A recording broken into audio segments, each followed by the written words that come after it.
एक वो गलती दे रही हैं, ऊपर से दिखा रहे कि भाई इनमें गलती कोई नहीं है। हम बड़ा भाई समझ के तुझे बड़ा भाई बनाया हैं, ऊपर से तूने भाई के फोन ना उठाया हैं। यादव जी, आपने लॉरेंस बिश्नोई को नहीं, ये सब बात मैंने पहले मना कर दिया था, बात नहीं पूछेंगे। आप ज्यादा तेज मत बनिए। मैंने आपको पहले आते हुए कह दिया था, इस सब सवाल नहीं होगा। मतलब गिरिराज सिंह अब कोशिश मैंने सीधा कह दिया था, आप तेज मत बनिए। पप्पू जी बड़े भैया एक बार फोन उठा लेते, आपसे बात करना चाह रहे थे। एक बार कि तेरी वीडियो देखी थी मेरे बड़े भाई, जब तुमने कहा था कि जितनी तुम्हारी उम्र होगी उससे ज़्यादा बार मैं यहाँ का सदस्य चुन के आ चुका हूँ, मुझे मत समझाइए। वो तेरी लाइन पसंद आ गई थी इसलिए बड़ा भाई बना लिया। इज्जत ही ना रखी हमारी हैं। बिश्नोई भाई ने फोन करवाया, जैमर बंद करवा के करवाया। जेल का जैमर बंद कराना बच्चों के समझ रहे हैं। 10 मिनट के लिए जेल का जैमर बंद करवा दिए। यादव जी, आपने लॉरेंस बिश्नोई को नहीं, ये सब बात मैंने पहले मना कर दिया था, बात नहीं पूछेंगे। आप ज्यादा तेज मत बनिए। नमस्कार, आप देख रहे हैं दर्श न्यूज। मैं हूं आपके साथ रितेश शर्मा।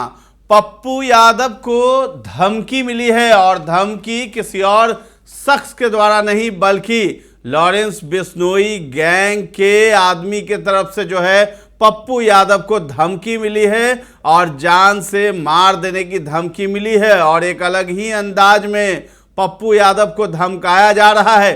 पहले तो सोशल मीडिया पर एक पोस्ट के जरिए जो है पूर्णिया के सांसद पप्पू यादव को धमकी दी जाती है कि उन्हें जान से मार दिया जाएगा। और उसके बाद जो है कॉल रिकॉर्डिंग जो है पप्पू यादव के साथ का वो वायरल हो रहा है, जिसमें एक व्यक्ति जो है अपना ऑडियो रिकॉर्ड करके जो है पप्पू यादव को सेंड किया है और एक नंबर से पप्पू यादव को बार बार कॉल भी जा रहे हैं। जब पप्पू यादव ने कॉल रिसीव नहीं किया है तब जाकर के उस शख्स के द्वारा एक ऑडियो सेंड किया गया है। उस ऑडियो को भी हम सुनाएंगे, उसमें किस तरह की बात कही जा रही है पप्पू यादव को लेकर के और जेल से किस तरीके से कॉल किया जा रहा है और ऑडियो भेजा जा रहा है पप्पू यादव को। सब बात हम एक एक करके आपको बताएंगे। लेकिन सबसे पहले पप्पू यादव को सोशल मीडिया पर जिस तरीके से धमकी दी जा रही है वो शख्स कौन है और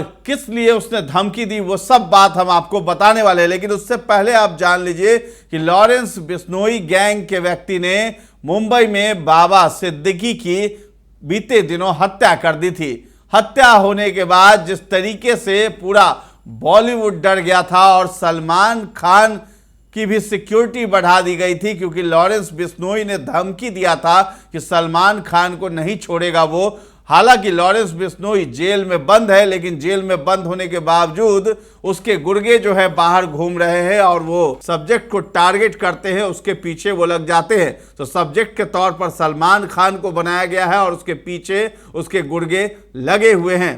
तो उससे पहले जो है बाबा सिद्दीकी की हत्या से पहले सलमान खान के गैलेक्सी अपार्टमेंट जहां वो रहते हैं मुंबई में, वहां पर गोली भी दागी गई थी उनके अपार्टमेंट पर, जिसके बाद उनकी सुरक्षा भी बढ़ा दी गई थी। और बाबा सिद्दीकी की नजदीकियां जो है सलमान खान से ज्यादा थी, इसलिए बाबा सिद्दीकी को लॉरेंस बिश्नोई के गैंग ने खत्म कर दिया। अब पप्पू यादव इन सभी बातों पर बोलते हुए नजर आ रहे थे और पप्पू यादव ने लॉरेंस बिश्नोई को 2 टके का गुंडा कह दिया था और जेल में बंद होकर के जिस तरीके से वो हरकत कर रहा है उस पर पप्पू यादव ने बहुत कुछ कह दिया था। और उसके बाद जब पप्पू यादव प्रेस कॉन्फ्रेंस कर रहे थे बिहार में उपचुनाव को लेकर के, राजनीति पर बात कर रहे थे, तब किसी पत्रकार ने उनसे ये सवाल किया था कि लॉरेंस बिश्नोई पे अब आप क्यों नहीं कुछ बोल रहे हैं, तो पप्पू यादव भड़क गए थे। यानी कि पप्पू यादव ने पहले ही ये कह दिया था उस वीडियो में, उस प्रेस कॉन्फ्रेंस में वो कहते हुए नजर आए थे कि आप ज़्यादा तेज बनने की कोशिश नहीं कीजिए। जब पहले ही ये बात हो गई थी कि लॉरेंस बिश्नोई पर कोई बात नहीं पूछेगा, कोई सवाल नहीं करेगा, तो फिर आप क्यों पूछ रहे हैं? आप बहुत तेज बनने की कोशिश कर रहे हैं। यादव जी, आपने लॉरेंस बिश्नोई को नहीं, ये सब बात मैंने पहले मना कर दिया था, बात नहीं पूछेंगे। आप ज्यादा तेज मत बनिए।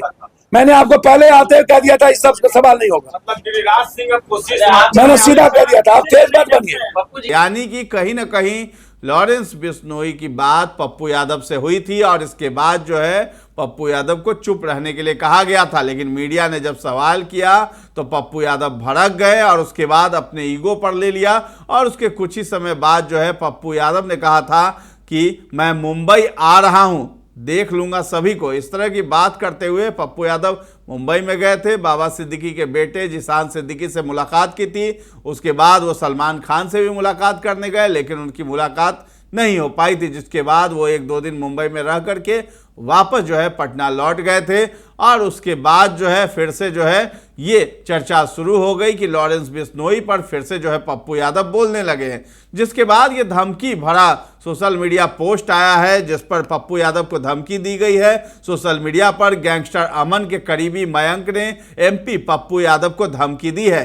कहा है गैंगस्टर लॉरेंस बिश्नोई को सबक सिखाने की बात करते रहे हैं जो पप्पू यादव, अब उनको जो है धमकी मिली। धमकी में जो है लिखा गया है कि जैसे कि कुछ समाचार पत्रों के माध्यम से जानकारी प्राप्त हुई है कि बीते दिनों बिहार के पूर्णिया से निर्दलीय सांसद पप्पू यादव द्वारा लॉरेंस बिश्नोई भाई के बारे में उल्टा पुल्टा बयान दिया गया था। मैं पप्पू यादव को स्पष्ट रूप से कहना चाहता हूं कि पप्पू यादव, तुम अपनी औकात में रहकर चुपचाप राजनीति करने पर ध्यान दो, ज्यादा इधर उधर 3-5 करके टीआरपी कमाने के चक्कर में मत पड़ो, वरना रेस्ट इन पीस कर देंगे। तो ये जो पोस्ट है खूब वायरल हो रहा है और पप्पू यादव को कहा है कि राजनीति करने पर ध्यान दो और अपनी औकात में रहकर चुपचाप राजनीति करो और 3-5 ज़्यादा मत करो, टीआरपी कमाने के चक्कर में मत पड़ो, वरना रेस्ट इन पीस कर देंगे, यानी कि मार देंगे। और मिली जानकारी के अनुसार मयंक सिंह मलेशिया में बैठकर राज्य में आपराधिक घटनाओं को अंजाम दे रहा है। जेल में बंद अमन साहू वहीं से अपना गिरोह संचालित करता है। तो ये तो हुई सोशल मीडिया पोस्ट की बात, लेकिन उसके बाद जो ऑडियो वायरल हो रहा है उसमें 2 शख्स का ऑडियो वायरल हो रहा है। एक शख्स कहते हुए नजर आ रहा है कि भाई जी आप फोन उठा लीजिए, बड़े भाई आप फोन उठा लीजिए, आपको फोन किया जा रहा है, आप जवाब दीजिए। तो 2 बार ये ऑडियो वायरल हुआ है, 2 ऑडियो है। उसके बाद एक शख्स लंबी ऑडियो जो है उसकी वायरल हो रही है और उसमें जो है वो पप्पू यादव से ये कहते हुए दिखाई दे रहा है कि आपको तो हम अपना बड़ा भाई मानते थे, आपकी एक ही चीज़ पसंद आई कि जिस तरीके से आप शपथ ले रहे थे और उस समय जो है आपने कुछ पढ़ा था और उसके बाद जो है फिर आपने जो वहाँ अध्यक्ष महोदय बैठे थे उनको जो आपने कहा था कि हम 6 बार से सांसद हैं, आप हमको सिखाइएगा। तो ये जो लाइन है ये हमारे भाई को पसंद आ गई, यानी लॉरेंस बिश्नोई को ये बात पसंद आ गई थी कि भाई ये जो है क्रांतिकारी टाइप का सांसद है और तब से जो है हमने और नेताओं के लिस्ट में आपका नाम नहीं रखा और आपको एक अलग बड़ा भाई माना है। और उसके बाद भाई जो है आपसे बात करना चाहते हैं, आपकी बात कराएंगे और जेल का जैमर जो है वो हमने बंद कराया है। ये बड़ी बात होती है जेल का जैमर बंद करा देना, तो 10 मिनट तक हमने बंद करवाया है, लाख रुपए लग जाते हैं बंद करवाने में जैमर। तो इस तरीके से भाई आपसे बात करना चाहते हैं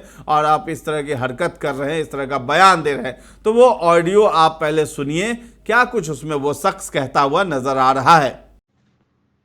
एक वो गलती दे रही हैं, ऊपर से दिखा रहे कि भाई इनमें गलती कोई नहीं है, हम बड़ा भाई समझ के तुझे बड़ा भाई बनाया है, ऊपर से तूने भाई के फोन ना उठाया है।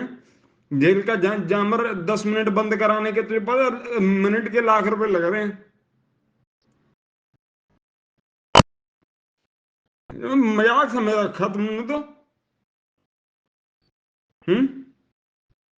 क्या जवाब दूं मैं कि बड़ा भाई बना लिया मैंने और बड़े भाई ने ये सलाह दी है, शर्मिंदा करवा दिया मुझे तूने।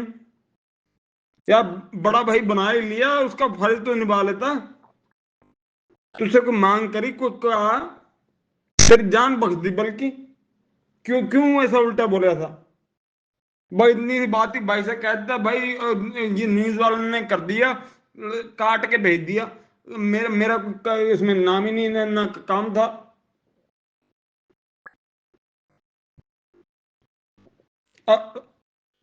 वापसी फोन करेगा तो बता करिए भाई से बात करवाऊं तेरी। मसला सुलटा ले जितना जल्दी हो सके भाई। और तुझे हम नेताओं जैसे नहीं, जिसे तेरी बेबाकी पसंद थी। एक बार कि तेरी वीडियो देखी थी मेरे बड़े भाई, जब तुमने कहा था कि जितनी तुम्हारी उम्र होगी उससे ज्यादा बार मैं यहाँ का सदस्य चुन के आ चुका हूँ, मुझे मत समझाइए। वो तेरे लाइन पसंद आ गई थी इसलिए बड़ा भाई बना लिया। और क्या करा तूने? हैं? इज्जत ही ना रखी हमारी। हैं? विष्णु भाई ने फोन करवाया, जैमर बंद करवा के करवाया। जेल का जैमर बंद कराना बच्चों का खेल समझ रहे हैं? 10 मिनट के लिए जेल का जैमर बंद करवा दिए। अब खाली हो के अकेले में फोन पे बात कर। और सुन बात ध्यान से, भाई ने जैमर बंद करवा के जेल का कॉन्फ्रेंस तुझे कॉल करवाई थी कॉन्फ्रेंस पे, और तूने फोन ना उठाया। ठीक, ये था। एक तो तेरा हो गया निवास, और अब गिनती चालू कर दे। एक हाउस पार्क दऊपल्ली, ठीक। दूसरा हाउसिंग सोसाइटी अनंतपुर। तीसरा अपार्टमेंट बिल्डिंग गुरदास मुथैया। चौथा पटना जिस घर में नजरबंद था तुम, वो भी। और छठा जन अधिकार लोक सेवा पार्टी ऑफिस। सातवां तो ये राइडिंग रोड अरण्य भवन के पास। और नौवां हो गया तेरा आरव गुप्ता जनरल स्टोर के पास जो है तू, हैं, हाउसिंग कॉम्प्लेक्स जो है। और नौवां हो गया तेरा ये भरतांडा परमपुर परमानपुर 852-137 पिन कोड।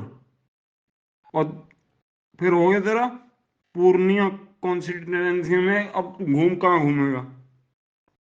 72 परमानपुर भटांदा।